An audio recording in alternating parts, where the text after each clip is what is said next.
We welcome you to hour number 2 live right here on this Tuesday on the early line on SportsGrid. I am Ben Stevens. You know that Joe Ranieri is here, but let's not bury the lead to start this second hour. So too is our guy, Jack McMullin, joining us live right here on this Tuesday as the hot stove is starting to heat up in Major League Baseball with the biggest move of the winter already complete, I should say. The Juan Soto sweepstakes going the way of the New York Mets. We'll talk about Soto, the Mets, the outlook for the Amazons, and the rest of the moves we have already seen and expect to see the rest of this winter with Jack McMullin here over the next few segments to start this second hour. Jack, as always, we appreciate the time. Thanks for being here.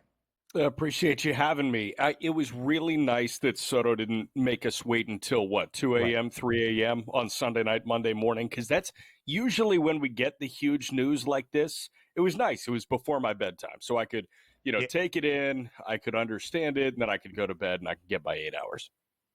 Listen, the Hatch didn't even have to work overtime for you. I got the Soto news even before I went to bed on Sunday night. So, Jack, the Soto news was this. Juan Soto signing with the New York Mets for the richest and largest contract we have seen in the history of professional sports. 15 years, $765 million, with escalators that could make this deal more than $800 million and a player option for Juan Soto after 5 of those 15 years. Let me ask you the question like this, Jack, to get your initial reaction. Were you more surprised by the team, the New York Mets, that Juan Soto signed with, or the amount of money, $765 million, that Juan Soto signed for? Not surprised by the team one bit. I'll be totally honest there, because I think if we got into a bidding war, the New York Mets were going to win the bidding war. And I think what the reported final figure from the Yankees was 16 for $760, and the Mets were 15 for $765. It's $5 more million in total value. It's also, one less year, so a higher average annual value on the contract. The Mets won the bidding war clearly. Soto wanted to be in New York. I think anybody could understand that from the outset of this season, to be totally honest. I mean, he seemed to love New York. The question was, which borough does he want to be in? And I think the answer might have been total money and might have been average annual value. So we got that answer. It was the Mets. I was not surprised by the team. I was surprised by the money, and I'll tell you why. This is an asinine amount of money to give to somebody that isn't Shohei Ohtani.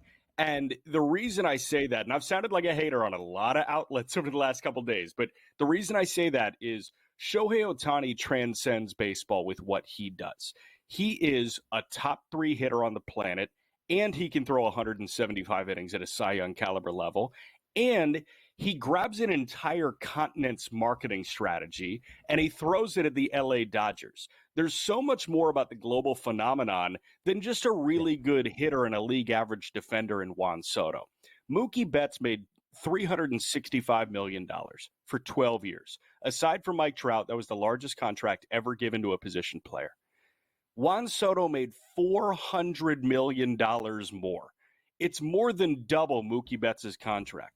But, Jack, inflation, it was like 5 years ago that this happened. This is an insane amount of money, and I don't think any non-Ohtani player is worth even close to $700 million. So a lot of the rumors that we're hearing is, the Yankees had an opportunity to match the Mets bid, but they declined to, and why would you want to get into a bidding war with Cohen? We get that. But 2, there was some thought that the reason he chose the Mets is because he didn't want to sit in Judge's shadow. Judge is always going to be Mr. Yankee. Soto wasn't. Do you buy those reports that he wanted to be the face of a franchise and the Mets were more than happy to give it to him? So my initial reaction, Joe, is like, oh, no, that doesn't matter. You can be the best 1-2 punch that baseball's seen since Ruth and Gehrig if you're there with Judge for a while, and the next 5 years could be special because we saw 2024 be special. But, I mean, he said yes to $5 more million. So maybe there is some validity to that. So I'm not sure if it's a Batman versus Robin thing. I don't think that Juan Soto is going to be Robin if he was wearing pinstripes next year. I think they can very well be co-Batmen, and I think that Aaron Judge is willing to be co-Batman with Juan Soto. But the Mets are Soto's team, and my apologies to Francisco Lindor, because I think Francisco Lindor is awesome, and I think that after the NLCS, he could have very well run for mayor in New York City. I know that they were having some mayoral issues at the time, so he probably could have gotten it done. Yeah, sorry about that. But let's not delve into that, please. Thank you. I will say, like Soto usurps Lindor's star power tenfold, so he does get his wish to be the face of a franchise. So, Jack, let's dive into Juan Soto. You mentioned that maybe anybody not named Shohei Ohtani might not be worth the sticker shock that is $750 million. But Juan Soto, still a very good baseball player. He has already been in the bigs for 7 seasons, and yet is just 26 years old. He has been an all-star 4 consecutive years. And, Jack, it's really hard to argue that given his patience at the plate, and the fact that annually, basically, he leads Major League Baseball, or at least top 3, top 5 in terms of drawing walks. He is one of the hardest bats in the sport to get out. Where do you rank Juan Soto, perhaps, in terms of the 5, 10 best players in Major League Baseball? I think he's in the conversation for 3. I think Shohei Ohtani is the clear-cut number 1. I think Aaron Judge has proven to this point over the last, 3-4 years that he is the clear-cut number 2. And then I think Soto falls in with Bobby Witt Jr., with Gunnar Henderson. I'm leaving a couple people off the top of my head right now, but I do think that Soto is a top 3 to 5 player in Major League Baseball. Now, that's my gripe. I don't think a top 3 to 5 player in Major League Baseball should be making $765 million. I think Juan Soto should have been a $550 million player, because Mike Trout had signed the largest contract in the history of baseball before Shohei Ohtani last year. That was $426. Why can't Soto, who said no to $400, by the way, from Washington when he was still a Washington National, why can't he say yes to $550? Well, the market pushed it to a place that was $765 million. I think aggressively we can call him the 3rd best player in Major League Baseball and the 2nd or 3rd best hitter in Major League Baseball. He is doing things that are unprecedented, right? He hit free agency with a level of success and a pedigree that was essentially unprecedented in baseball. He was a free agent at 26, and he has all of these accolades. He's won 5 Silver Sluggers by 26 years old. I understand that he's going to sign the richest contract in the history of a position player, but $765 million for a guy that is a league average defender in a corner outfield spot and could be a DH in 6 years? Really? Yeah. So Jack, I mean, the question is that they're still the 3rd best team in the National League East. Who are we kidding? How many World Series titles do you have to win, Jack, to make this worth the investment here? I'm just curious. I have no idea. Is it World Series titles? Is it jersey sales? Is it TV market rating? I don't know how you quantify value. And I don't know how the Dodgers quantified value for Shohei Ohtani. All I know is that they made a lot of money, and more than $70 million, which is what the average price tag is for Shohei Ohtani over the course of a given deal. So however they make money, it can probably be worth it. In terms of World Series titles, you'd like to see him win 2. You'd like to see him win 3. And it's clear that Steve Cohen has no issue spending money to complement Juan Soto and Francisco Lindor. The Clay Holmes deal. Apparently, they're in the Garrett Crochet conversation, which would be prospect capital. The Mets are not done. They will not be, and we'll look at them. And look at Jack McMullin's not done here yet either. Next. We continue to look at the impact of Juan Soto signing with the New York Mets, live right here on a Tuesday on the early line on SportsGrid. Then to the rest of the hot stove that is now officially at a simmer. Jack McMullin joins us for yet another segment. Jack, are you repping the brand right now? Is that a Just Baseball mic flag that you have? That is beautiful. Look at that. You know it's I've got Just the Baseball mic SportsGrid. flag. Yeah, that's beautiful. I've got the SportsGrid on the actual mic itself. You can see it there. Joe, what do you have? I basically I have a can, and it's right in front of me, and you can't see it. So that's basically it's a can and a long string right now to the studio. That's what we're working with here. But if we go full to Joe Ranieri right now, you'll see some images behind him that look like maybe some familiar faces at SportsGrid. But anyway, we'll save that for another time. Jack, we're debating Juan Soto, what he means to the New York Mets. And Joe mentioned it, right? Kind of the tongue-in-cheek joke of this all is, does Juan Soto actually make the Mets a favorite to win the National League pennant? Does he even make them a favorite to win the National League East year after year? The odds makers right now, Jack, would tell you no. Yes, he did affect the pennant price, but the Mets are still behind both the Dodgers and the Braves to win the National League crown. They are still behind Atlanta by about 30 cents to win the NL East divisional title. So, Jack, what impact does Juan Soto directly have on the New York Mets? Do you agree with the odds that the Mets are still the third best team in the NL as a whole? Yeah, I mean, it's clearly a net positive. I'm not going to sit here and say, oh, yeah, Juan Soto's a net neutral. But at the end of the day, like, the bottom of that lineup still features an aging Starling Marte, a guy in Brett Beatty where you have to make a decision on him at some point soon, Jeff McNeil, who really struggled. I know he was dealing with a bunch of injuries, and Tyrone Taylor is still in center field, man. Like, there's a whole bunch of stuff that needs to be fixed in the New York Mets right now. And the good news is their farm system is getting a lot better. But you don't sign Juan Soto with the hopes that your farm system is going to be the complementary pieces. You sign Juan Soto in hopes that, you know, the catcher, Francisco Alvarez, turns into a top 5 catcher in baseball, either this year or in 2026. You sign him in hopes that Francisco Lindor's MVP runner-up, that kind of year is sustainable. And you sign him because you feel like the next 4 years of Brandon Nimmo are going to be really solid. Now, what does this mean for Pete Alonso? What does this mean for first base production? I have no idea. But the Mets... they're not a finished product with Juan Soto now. And my concern, and I do think that the New York Mets are the only team that were exempt from this, I thought a Juan Soto contract was going to torpedo a team's ability to spend around him, find complementary pieces, because the price of a complementary piece is pretty darn high in Major League Baseball right now. Steve Cohen clearly has zero issue spending on complementary pieces. He clearly has zero issue spending on the great whale here in Juan Soto. So I do feel like he's going to spend enough to put together a World Series caliber team here. I feel like by the end of the offseason, we could be talking about the Mets as the favorite in the National League or as the second favorite in the National League. But it's really hard for me to think about a world where the Mets are in the same breath as the LA Dodgers.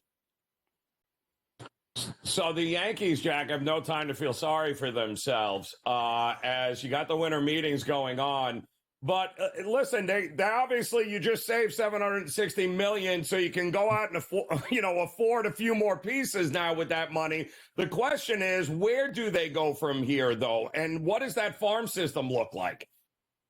Yeah, the question is, did they view that as reserves that they needed to tap into, or did they view that as money that they were ready to deploy, that they're willing to deploy now? It's like, oh, all of a sudden we have $760 million worth of funny money. Let's go do this. Right. That could make for a hilarious Yankees offseason, and the Yankees could essentially add quantity and a level of quality there that could get close to matching Juan Soto if they grab 4 guys that are really good, like a Christian Walker and a Teoscar Hernandez and a Max Fried. Maybe a Corbin Burnes is a possibility now. Like, that offseason might be considered better than just getting Juan Soto and working from there.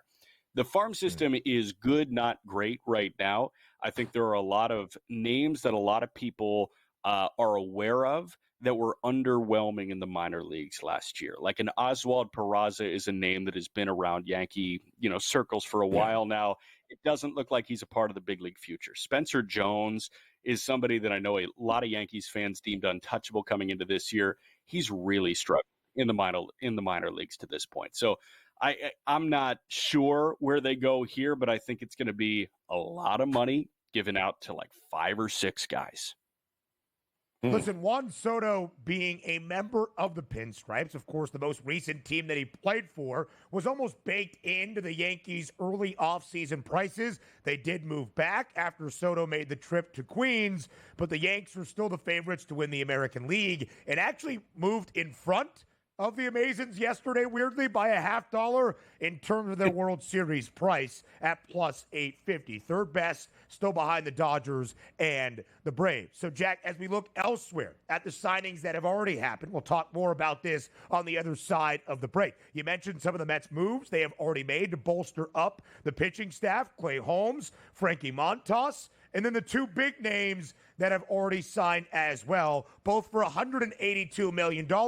Let's start with Blake Snell in the LA Dodgers. What will Snell add to the starting staff in Los Angeles, the home of the reigning World Series champs?